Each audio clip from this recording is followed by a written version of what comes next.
here. Messages are on. I did turn on my do not disturb. I remembered. Really? Yeah. All right. Yeah, I'm on here so I can see any. I'll be able to see any questions anyone may have. Super duper. So we are inside, guys, today because it's been raining on and off all day long, and we didn't want to be stuck out in the rain. So I've been making YouTube videos all day. Yeah, we've had everything. It snowed near here. Yep. We've had 80-mile-an-hour winds, dust Sweet. storms, a tornado. Yeah, how's the weather where you're at? Right? Yeah. Are you guys getting all this crazy weather like we are? Yeah, we had record heat, Gross. snow. Yeah. So put in the comments what the weather's like where you're at. Are you getting these crazy weather patterns like we are?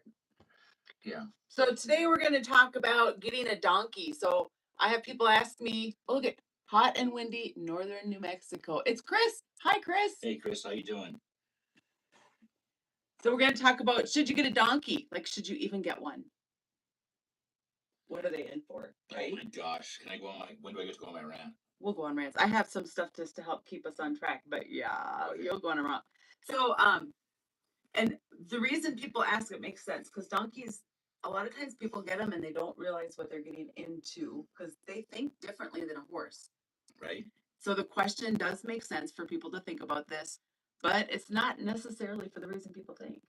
Like they really are awesome. Donkeys They are. They are. They're great. Now the confusion usually comes from the idea that donkeys are just small, simple, and easy. Mm-hmm. It's a version of a horse. They got ears, neck. They're kind of shaped similar. Just a funny looking little horse that goes hee-haw. With big ears, right? Yeah. But they're not, guys. So once you start to understand what they actually are, a lot of the problem behavior starts making sense really fast because they like to think and process for their own safety. Yeah. You can go on your rant now. Keep going. Okay. I'll wait. So what this live is really about is breaking down in a real world way, no fluff. That's where Dan comes in. He's gonna just say it like it is. I will say it like it is. MaryJo does the YouTubing and marketing that way. And, I do most of the Facebook marketplace posts. And if I accidentally step on someone's toes or hurt your feelings, I apologize ahead of time. But these are wild donkeys. The ones that were an adoption for a wild donkey is for a wild donkey, untouched, unless you're getting a gentle one. Right. So I'm going to pause you here so that I can just go over the different things that we are going to talk about because then yours will totally come in. So we're going to talk about wild versus domestic donkeys. Right. Because there is absolutely a difference. At least they start off that way, right? Herd dynamics and how they actually make a decision, the donkey does, or versus a horse. And why donkeys push into pressure instead of just moving away from it. That one got me a lot with Seamus. Yeah. Holy smokes. So then, and why stubborn usually is not stubborn at all. And we'll also do question and answer. So make sure you put your questions in the comments. So I can see your questions now. I got my phone here. I can see as they pop up. So let's start with your wild versus domestic, because a lot of your questions that you get on Facebook are about the wild. Yeah, because currently right now we're backlogged pretty heavy on any availability for additional gentle donkeys. We'll be catching up. We got a good batch that we're working on right now. Chris, your two are doing really, really good. They're almost ready to go. Yeah, they're I think just if we get 4 or 5 days of good weather, I'll be getting graduated here real quick. If we can get that weather. If not, it might take a little longer. But they're above average as far as they've surpassed like the 4 hard ones that we have. Tony, Elton, Richard, and Red. Yeah. They're past all of them. So getting back to my little rant, and this is something I run into real world. I'm marketing 100 BLM Burros, 100% untouched, unhandled. And so I'm trying to, if I can educate one person today, that'd be great. The questions I get through Messenger when I'm marketing 100% wild, untouched donkeys, I'm getting these questions. How are they with children? Are they safe with dogs? Are they okay to be around sheep? Do they mess with beehives? Folks, these are 100% wild, untouched donkeys. When they're wild, they're totally surviving from survival logic. Think of a wild deer. They're like a deer. They're like a deer out there in the pen. Absolutely. Absolutely. So if any of you out there have responded to my ads with some of these questions, which sometimes I have coffee come out my nose in the morning when I'm responding, they're 100% wild. And if you want a wild one, they're a lot of fun. They're an adventure. They're rewarding. They can be frustrating. But when you pick out a wild burro, whether it's from our facility or a facility near you, they are wild. They're like the deer you saw munching on grass on the way to the facility. Nobody knows their personality. Nobody knows if they're nice to goats. Nobody knows if they play well with geese. Okay. They're wild. So they're thinking about what is safe and what is not safe. Yeah. And what has worked to avoid pressure in the past, because they're going to try to redo that. Absolutely. They always do. Yep. Now, if you're working with a domestic donkey, they have more exposure to humans, right? So then often handling and routines, you could still run into the same operating system underneath because they're still considering what's safe and what's not safe. Right. But typically they're not afraid of people like a wild is. Right. They might not be able to communicate, but there's no, that instinctual fear is not there. And people need to understand too, just because a wild donkey started off as wild, that doesn't mean that they're never going to be lovey-dovey or friendly or willing to work for you, because they do. Like wild donkey off, you really can't tell that she's wild anymore. Right. And yeah, the wilds, they do get to be, once they're gentle, they're no longer wild. They still got the stigma of being it's a wild donkey, but once they're domesticated, I like that. Yeah. they're it's the same donkey. They used to be domestic donkeys before they were wild, a couple hundred years ago when the miners abandoned them out west. So they genetically have arrived here from domestic donkeys. So the difference between a wild and a domestic, it's experience. It's not their personality, because their personality, it all stems from the same base. Yeah. The same foundation. Am I safe or am I not safe? What works to get away from pressure? All donkeys think like that, whether they're wild or domestic. Yep. Now, herd dynamics. Do you have any more to add to your rant? No, I feel better now. Do you? I think so. Until I get to the next ridiculous question. I don't know if I actually have high school kids just pranking me, but you could. I might. If you were a high school kid, you would totally prank yourself. I probably would. Yeah. And ma'am, I have no idea if they're gonna mess their beehives. I don't. I really don't.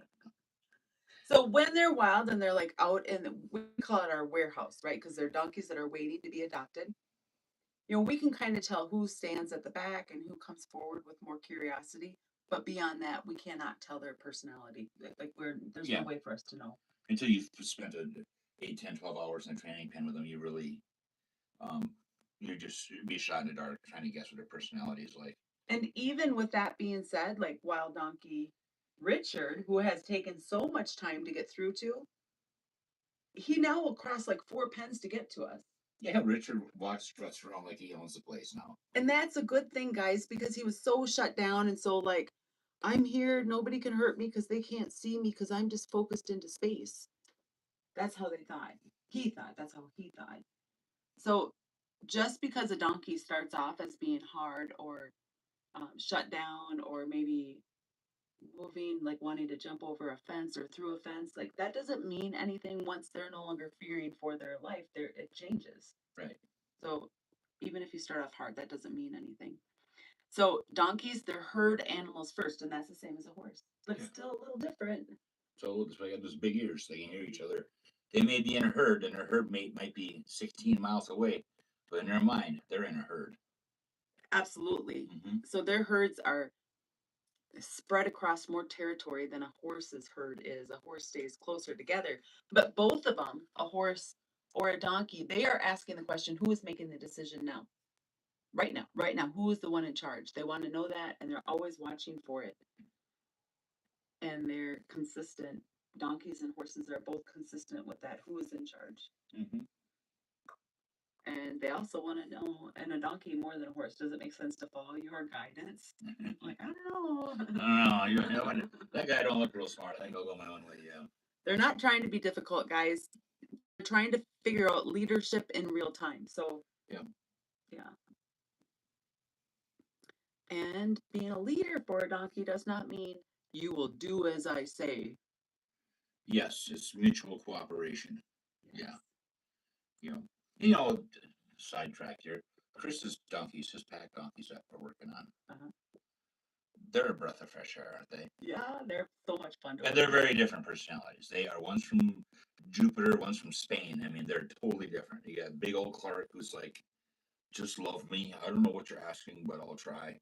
And Vander, he's a little bit more guessy. He's kind of like, well, okay, let's do something. And he might pick up the wrong foot or mess it Vander's a up. little bit more pushy than Clark. Clark is very willing just to wait to see what happens, where Vander's going to try to make it happen. Yeah, I'm thinking if you're out in a trail and you need to have someone fight a bear, it's gonna be Vander It's because Vander. he's pretty forward and brave. He's a sweetie. He loves the scratches and itches, but he's no He's not a pushover. pushover, no. No. Another thing with donkeys is they are opinionated. Like they really do have strong opinions about things. And I think it's funny. Yeah, and easily offended. Yeah, opinionated, easily offended. Now, this is part that people misunderstand because donkeys will like, if you push to get them to go to your space, they're gonna push back on you, and that's their normal Do that response. again. Yeah, they'll commonly they will lean into you, whereas the horse will be like, So people misunderstand that, and that's just their go-to response. That is how they were created, guys. So donkeys are going to push into that pressure, and people, they view it as defiance instead of expecting it. If you can go into it understanding how a donkey works, you're not going to be surprised by it as many things. right, absolutely. Yeah. Now, that doesn't mean we never use pressure. Like I still ask them to move away by going like this and just putting my thumb on them, like where I would put my foot. So they still learn it, but they need to understand it before they cooperate. Yeah. And the 4 C's. Who remembers what the 4 C's stand for? Put it in the comments, guys. I'm all proud of the 4 C's. Yeah. I really am. I might need to change it though. It's like the Red Sea, the Black Sea, and the Caspian Sea. Red Sea, Black Sea, it's only 3. There's some other seas. Are there? Yeah. He's not right. He's not right. Put it in the comments. What do the 4 C's stand for? So donkeys test pressure, and they will always test pressure. They're trying to understand, is this pressure changing? Is it safe? And is there an answer here I'm not seeing yet? Because they want to know what the answer is for, like why. Yeah. Yep. Why? And you know what the answer, why they comply when they're cooperating, why they cooperate with the answer? Tell us. Because they feel safe. Yep. It just comes down like it's so simple, but to implement it is not. Right. So donkeys are very smart. They say that they have a memory equivalent to an elephant. Yes. Puts it into perspective because everybody knows how good of a memory an elephant has. And donkeys are extremely good and quick at learning what works. When we're out there practicing all these exercises, it's not because a donkey needs all the practice. Yes. We do. We do. And if you're working on like clearing the front and rolling the hinds, you'll get it. Don't worry, you won't feel like elephants forever. Right. They do pick up on things and remember them really quick. Yes. Like we move in new donkeys for observation or bring in some kids graduate, we bring some more in from training pen from the training warehouse. So we have all these new 6, 8, 9, 11 new donkeys in the training pens, and then we have to sort them in order to work with them. And it's a bit of like Benny Hill music, circus music playing in the background because it's just confusion getting them to go which pen here, and there's flags flapping, and that first day is chaos. Generally, the second day you start opening the gates and they get a little bit of pressure, like they remember how to make that pressure go away, go in that pen. It doesn't take days. It takes about, I see a huge improvement on day 2. And with Clark and Vander, they still don't move very well from pressure, right? With them, I'm still asking for like 1 or 2 steps at a time. But like Richard or Elton, those guys will just walk while I'm asking them to walk. Mm-hmm. So they understand it. So like what Dan said, there's huge improvement, but that doesn't mean it's like continuous walking. It's just no longer panic. Right. Because they know what the answer is. To get to that next gate, the crazy lady's flag will stop doing what she's doing. You called me crazy on live. Oh gosh, I think I'm offended. Yeah, easily offended Easily and offended. opinionated. Yeah. Oh, are you saying I'm like a donkey? A word that means donkey, anyway. All right, so donkeys are good at figuring out what works, and even when we do it on accident, that happened with Richard.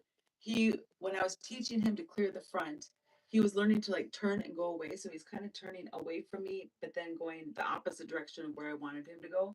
And then it didn't take but about 3 times, and he was super committed to doing it. So I had to really get after him more than I would want to. But I needed to create clarity so he wouldn't keep doing it. And now he clears the front. It's pretty uneventful. Um, Once they figure out what works, though, they're going to repeat it and try to keep repeating it until they are shown something else that's not comfortable to do what they're doing. So we need to be consistent, because when we're inconsistent, we teach the wrong things. So maybe you're wondering, should you even get a donkey? What do you think? Should I get a donkey? Well, no, the people that are watching. I think the right people should absolutely get a donkey, and I think the wrong people should absolutely not get a donkey.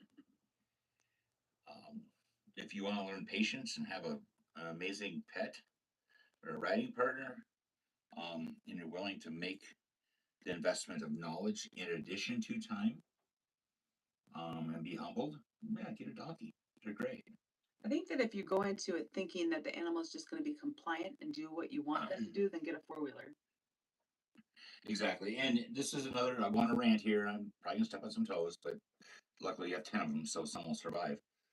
Once in a while, it's really hard for me when we see donkeys get picked up, because we know a thing or two around here. I know it sounds arrogant, but we are arrogant, and we do, well, we're humble too. But I feel like we have a pretty good understanding on these donkeys. And I know this to be true. They are not horses. The people who are going to have the most frustration uh, with donkeys are people who've been training horses their whole lives.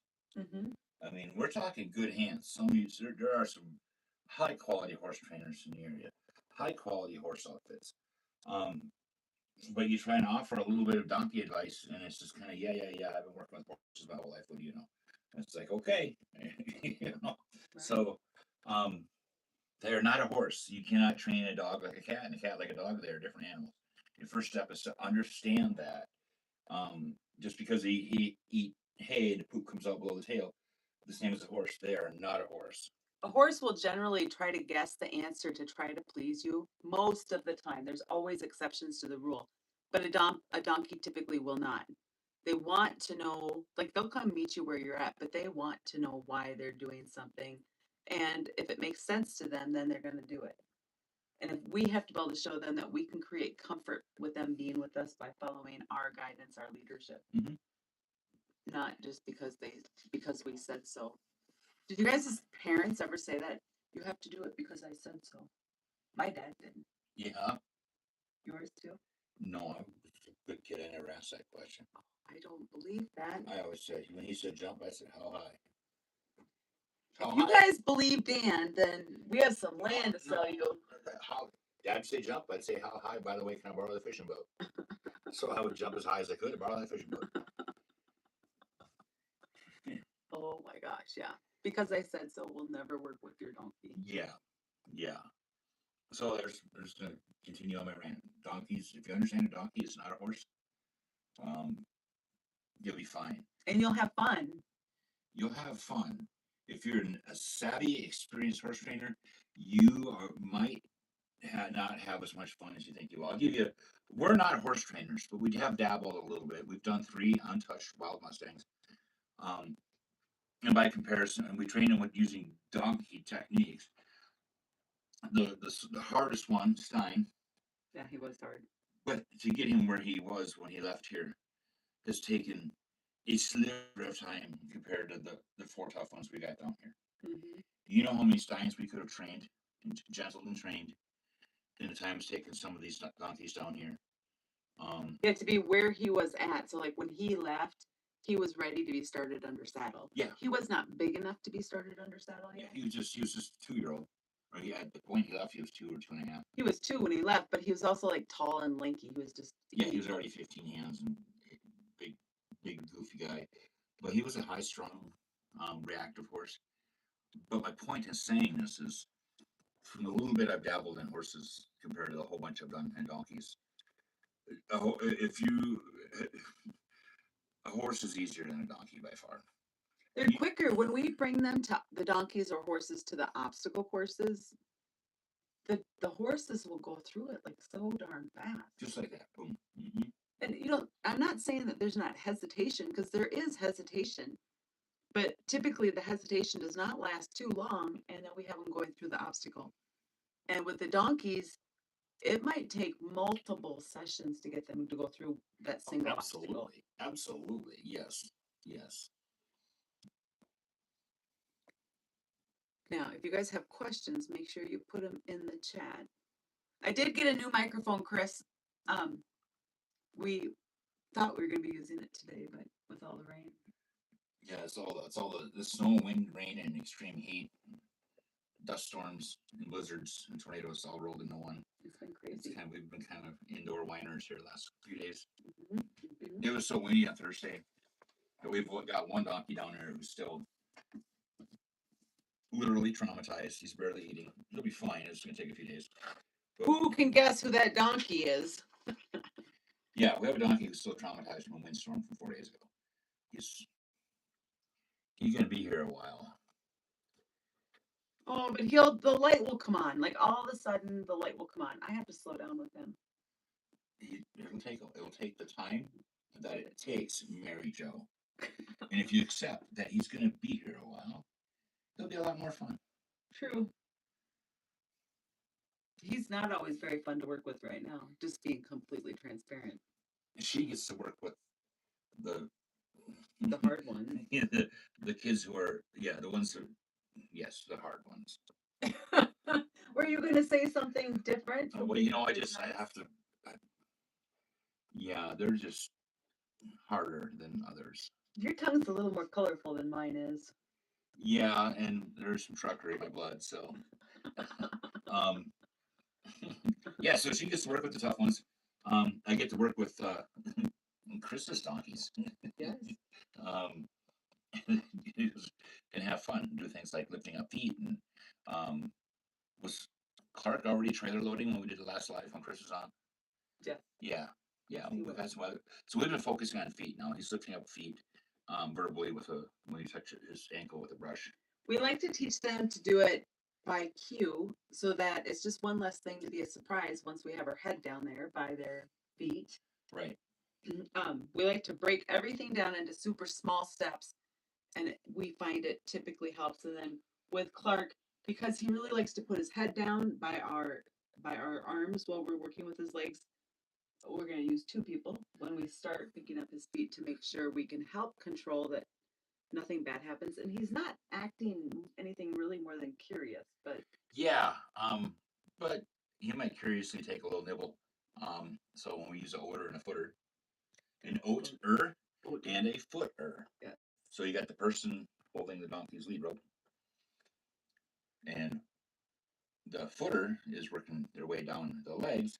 And when we get the correct answer, the footer says "deet," and then that's the oater's command to start shoveling oats in this donkey's face.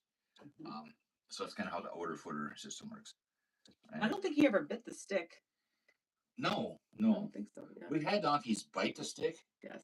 And that's real clear. That slow down. You've gone too fast. Yeah. But having them be comfortable with all these steps, once we go to pick their foot up with our arm, with our hand, that makes a difference. And I want even the cue, like when we start, we're rubbing down the back of their leg. So the cue is there. One time when you were working with them, you were on the front of the leg, and he seemed confused. He did. He pointed it out, and I'm like, oh, shoot. I put my hand on the other side of the leg, and then we were good to go. Because the cue was just different. Yeah. And Richard, he's not kicked or anything when I've been working with his legs now. Mind you, it's with a long brush. I'm not back there next to him. Chicken. I am chicken. That bugger is kicked out with intention more than once. So it's not that I'm chicken. I'm not scared of him. I have a healthy respect, maybe a little, but I have a healthy respect for him. So I want him to be comfortable before I put my head down there next to his legs. I think next week we should do a live of you picking up his feet. I think you're the one who's scared because Dan has to do the video because I get them trained to do it, and then he's got to show that somebody else besides me can do it. And you said that you're afraid of Richard, so you're the chicken, not me. He's not denying it. Well, you're shorter. You're closer to the ground. So. You pick up his feet. Right? I will. I will pick up his feet. He'll do a good job. Richard will get there. Oh, I think I want to elaborate on observation. So you talked about the dogs that we're bringing in for observation. That is not for us to observe them. That's for them to observe us. Yes. And we've theorized this and we've learned it accidentally, and then we're getting confirmed. There's donkeys in our training pens right now that we're so backed up on training that it's probably going to be July until those donkeys actually get handled. But we're tripping over them until then, so they're just used to being around people and being moved. And they can observe us being around them, and so when we do start working with them, hopefully we minimize some of their fears. But they're already becoming curious. Like, when did we bring in Ding and Dong? New kids got brought in April 19th, and now So about a month. Yeah, and they're getting so much more curious just in this month's time. Yeah, just by walking past them, they go work with other donkeys. Tell them the ding dong, so we got Ding and Dong. They look like twins. One's a little bit bigger than the other Yeah. one, but they do look like twins. But yeah, they're now getting very curious about people. Mm-hmm. And like just a week or two ago, we brought in those 2 1-year-old geldings. Mm-hmm. Mm-hmm. And we got 2 1-year-old Jennies too.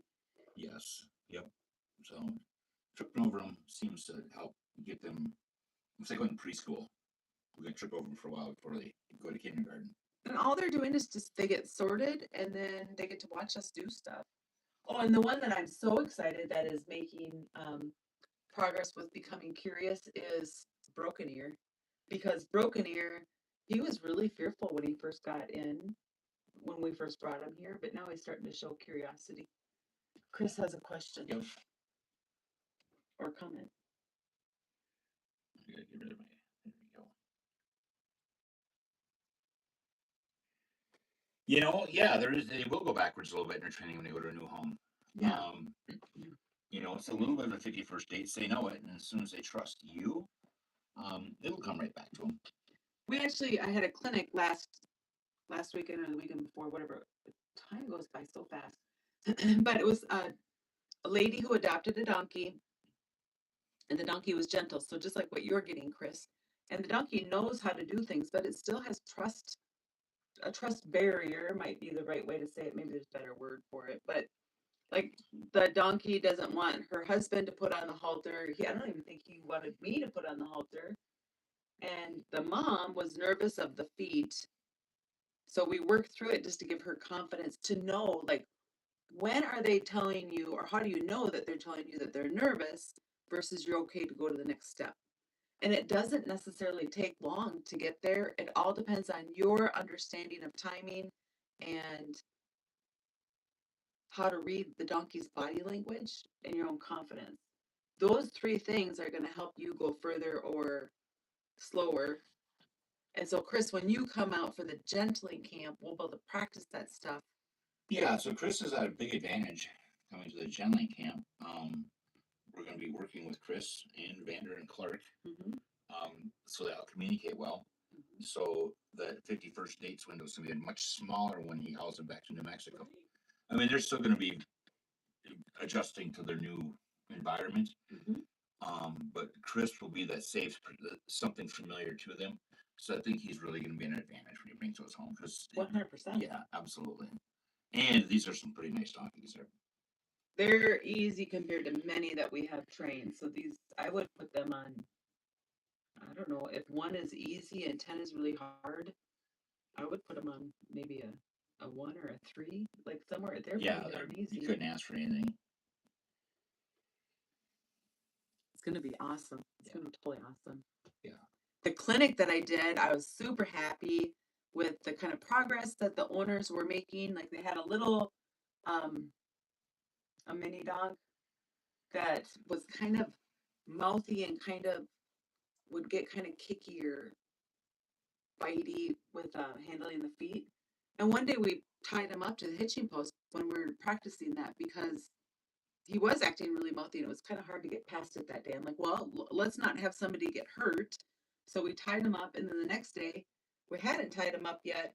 And I'm like, well, do you want to try it without being tied or not? And they wanted to try it without being tied. We got him so darn compliant, like cooperating and not mouthy, calm when he was eating oats from our hand. And there's little tricks that we can do to help when a behavior surfaces. Mhm. So some behaviors have, I don't know, let's say one or five different options of how to help the donkey past it. So when you have those tools in your toolbox, then it's easier to go forward with confidence. Mhm. So that was pretty cool. Just both of them, feet were a big deal, and then learning how to read their body language, and then clearing the front and building a circle. We got to go on a hike. The little mini donkey got away. That's pretty, like, he was a cute little guy. Yeah. Do you have any other things to add, Dan? Or any other questions out there? Well, one thing I have to add is I'm looking forward to some consistent weather so we could string together. We're having a heck of a time stringing together 3 days in a row. Between day-to-day life, getting town runs, things like that, getting 3 days of good weather in a row. When we've had good weather, it's been way cool because each animal is getting more than one session then. Oh, yeah. And Chris, if you're still on, I'm working Clark and Vander at the same time on their feet, and they'll literally come either side of me. So I got like a donkey here, so this foot here, and then I got this foot here, and then got that foot there. He was able to work 2 feet at the same time 2 because feet they at the same were time, standing yeah. so close. Yeah. So they get along really well because we use them for packing. It's good that there's a dynamic that they tolerate each other well, and they don't seem to get jealous of each other. Vander will sometimes try to boss around. If I'm working with Ding and Don, and Vander's around, he'll come run them off. But he absolutely either respects or adores Clark. Well, I think I've seen him try to boss Clark around. Clark is so funny though. He's so big and just like dopey. He's just like, He's like the Green Mile donkey. That's funny. No, he's a good boy. He is. I wish we could get a whole army of Clarks. Me too. Oh my gosh. And he's big boy, like stout. You know, he's pretty tall, but he's also stout. Yeah, he's thick built and at least 12'2". Yeah. Yeah, he's awesome. Yeah, he's a lot of fun. He's a breath of fresh air after working with the problem children. Yes. Oh my gosh. So if you guys are out there and you're thinking about getting a donkey, I think that if you are, they're pretty different size, aren't they, Chris? If you were thinking about getting a donkey, if you're willing to learn and understand how to communicate with them, I think you should do it. If you want something that's just going to be obedient, then get a 4-wheeler. Yeah. Mm-hmm. Yep. Donkeys are amazing. Dan and I both love them, and I love all of them. Like even the problems, like Richard, who has been my baby the whole time. Like Dan has hardly done any work with them at all because he was so internal that if we couldn't add any more dynamics. Mm-hmm. But he keep a basic frame. And now Dan's the one who got him to eat oats from your hand first. Mm-hmm. I gave up on it. Yeah, you're working on important stuff that mattered, and I'm like, you know what? I'm gonna see if we can get a dedicated day. Did it take the day, or was it part of the next? He had 3 sessions. He had 3 sessions that day, and you did the middle session, having him eat oats from your hand. But he didn't. Remember, we called it eating oats from my hand when he knocked some out of my fingertips. Mm-hmm. And I think it was the next day we actually had him. Oh, that totally could be. Eating a handful. But those little tiny wins, like when he knocked it off your hand, totally count that as a win because he got brave enough to do that. Mm-hmm. Yeah. Yep. It's really common when they first start eating from your hand that they're all awkward. Yep. And you can tell they're being cognizant not to bite you. Mm-hmm. You know, they've never eaten oats from a palm before. It's not natural. Yeah. So, but it's fun watching them with their nose and trying to figure out how to get it off your hand. Right? Yeah. I don't think I have anything else to add. I think we've covered all the notes that I wrote down. But yeah, get a donkey as long as you're willing to learn. Right? Now, if you're wanting to learn, we have tons of videos. I have like over 1,000 videos out there. Today I made videos all day long, so I'm good through Hannah's wedding. And then we have memberships, and the memberships I try to go in more why I'm making the choice that I'm making. Because sometimes like Elton kind of does that defensive posturing. So then I'm going to change what I'm doing. So then you could be out there dealing with your own donkey, not understanding what's happening or how to deal with it. So in the members only videos, that's what I'm going over. And then I have like one of my coaching students, she just got a wild, she is rocking it with her wild. She is already got him haltered and teaching him how to clear the front, which she feels like she's all thumbs with. And that's really normal when you start. And she's getting that donkey prepped to go on the burro pack races. Is she doing that big Leadville one down in Colorado? Honestly, I'm not sure which one she's doing, Okay. but yeah, Okay. she's doing a donkey pack burro races. I think Chris, you might be interested in doing that too. I think that's so cool. Yeah. So there's lots of options if you need more help, but otherwise we're live almost every Sunday. Yeah. Almost. Yep. It's gonna be a little dicey over the next couple of weeks. Family coming to town, wedding. Hannah's getting married. Yeah. We're very excited. All right, guys. Oh. You went to one. Oh, cool. Did you bring a donkey? That is so cool. Very cool. Heck yeah. Good stuff. All right. I don't have anything more. I've vented. You feel like you got that lifted off from you? I do. I don't know how they're gonna be around your geese. I really don't. So you're ready for more bumblebee questions then? You can't make this stuff up, guys. You can. I could do it a couple of years from now. I could do a comedy show on that. Totally. Oh, and soon, Chris, you watch, but soon you'll be participating. That's way awesome. That's pretty cool. I wonder who I would choose if I was going to race. If you're doing this with your wife, you're going to have to choose who gets the faster donkey. Who do you think will be faster, Clark or Vander? I think Vander. Why? Why do you think that? I don't know, gut feeling. It's a gut. I don't have an opinion of who would be faster yet. Okay, if there's nobody in the pen by the gate, and they see me loading up hay, by the time I get into the gate, the first donkey to greet me is Vander. That is true. I have to watch the what's going on is it isn't like Clark hadn't noticed me. He's just walking slower. I have to watch when I'm going in and out with hay so that Vander doesn't come out of the gate. Yeah. He's pretty brave. He's a fearless dude. Yeah. Okay, based on braveness, I'd say choose Vander if you want to win. We'll go with that. Yeah. If you have to haul a lot of heavy stuff, Clark. Right? All right, guys. Thanks for tuning in. Guys. We'll see you next week.